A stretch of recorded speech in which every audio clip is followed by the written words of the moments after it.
Namaste. Welcome to Crystal Maths. Today we are going to see in class 10 arithmetic progression 5th chapter. Let us go to the problems. Here we can see the sequence of numbers and all. Already we learned the number series in lower classes. Here we are going to see some sequences. The sequences which are in particular order is called as arithmetic progression. Let us see the problems. See here 3, 6, 9, 12. What might be the next number? Next number, obviously you know it will be 50. How you will find that one? Yeah, first you are noticing what is the difference between the numbers. If the difference between the numbers are common, here 3, 3, 3, then we can easily judge that one. What is the next number? That means here everywhere plus 3 means we are adding plus 3 with the previous number 12, we are getting 50. The same way we will get the next number 80. The same way here if we see means you can identify what might be the next number. Here it is the difference between the first two numbers is plus 5. The same way here if you are adding plus 5 with this number, you are going to get the next number. Like this it will go on. So it is coming under particular condition, some series. So we can say is what is the next two numbers or next any number we can tell that one. Look at this numbers. It is reducing. Even if it is reducing in a particular order. Here minus 4, minus 4, minus 4. So easily we can tell what might be the next number. The same thing will go over here also. Let us generalize the thing what we are doing here. If we are generalizing, what is the generalization? The first number, whatever we have, that is called as first term. That first term, let us call it as A.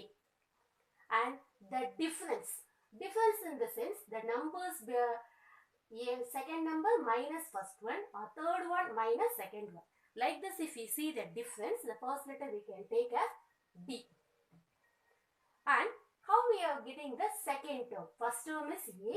Second term, if we add difference with that first term, we are getting the second term. And third term, how we are getting? If we add the difference with that second term, we are getting the third term. So A plus D is second term. With this, if we add D, we are getting the third term. So we can write this as A plus 2D. Similarly, we can tell what is the, how we are getting the third term. And fourth term, A plus 3D, like that it will go on. This is only arithmetic progression AD. Okay. The terms we called as first term, call it as A1.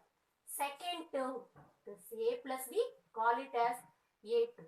And like this, A3, A4, we can tell. We can observe certain things in that. That is, in second term, in front of D, the coefficient is 1. In third term, the coefficient of D is 2. The same way, fourth term, it is reducing one number and the coefficient of D is 3. Like this, what might be the answer of A10? Obviously, A will be same, and as we see here, we have to reduce one number from this and write as a coefficient for D. So this will be A plus 90. Even if I am saying A35, 35th term, it's nothing but A plus reducing one number, 34B. If we generalize, what is AN? AN is nothing but A plus reduce 1 from this. So n minus 1 into D. This is the formula for finding the nth term in any AP. Even using this formula, we can find the terms also. For example, let us take this AP. What might be the 20th term for this AP? 20th term in the sense, first we need to write the formula. A plus n minus 1 into D. A is nothing but 98 plus n minus 1. N is here 20. So 20 minus 1 into D. D is nothing but here minus 4. One more time I will say that one. D is nothing but D equal to either A2 minus A1 or A3 minus A2 or A4 minus A3. Like the difference between two consecutive terms is called as D. And the difference is uniform, means we can tell the particular series is forming AP. Otherwise it's not forming AP. Let us come back to the problem, which is equal to 98 plus 19 into minus 4, which is equal to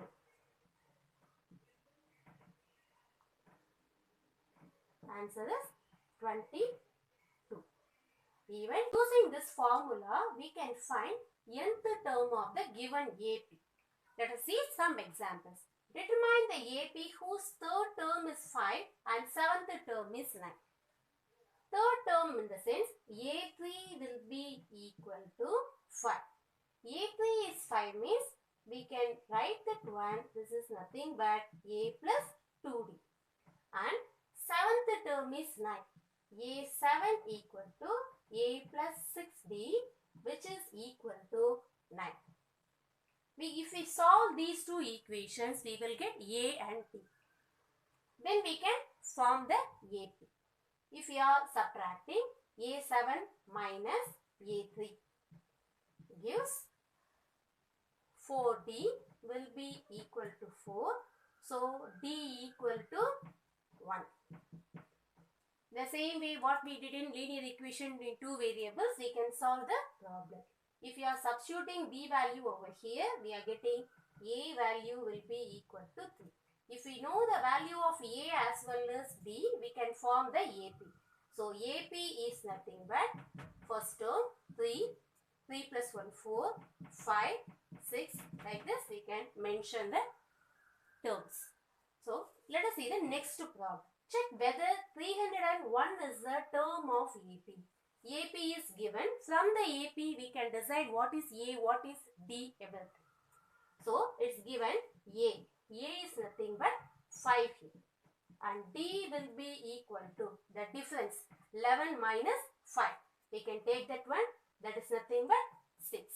So, we can substitute in this formula to verify. AN. We don't know what is that number, but we know that one nth term is nothing but 301. We can consider it, which is equal to 5 plus n minus 1 into 6. In this, n value if you are getting as a whole number, 301 is a term. If n value is not a whole number, we can say it's not a term of the AP. It should be the whole number. By simplification, we can identify that one. So, which is equal to, first page, it is equal 296 equal to n minus 1 into 6. So, 6 if we are dividing, we are getting n minus 1 will be equal to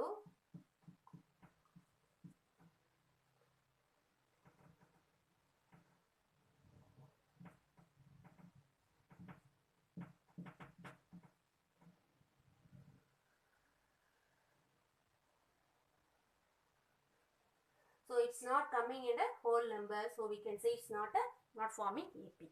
Thank you.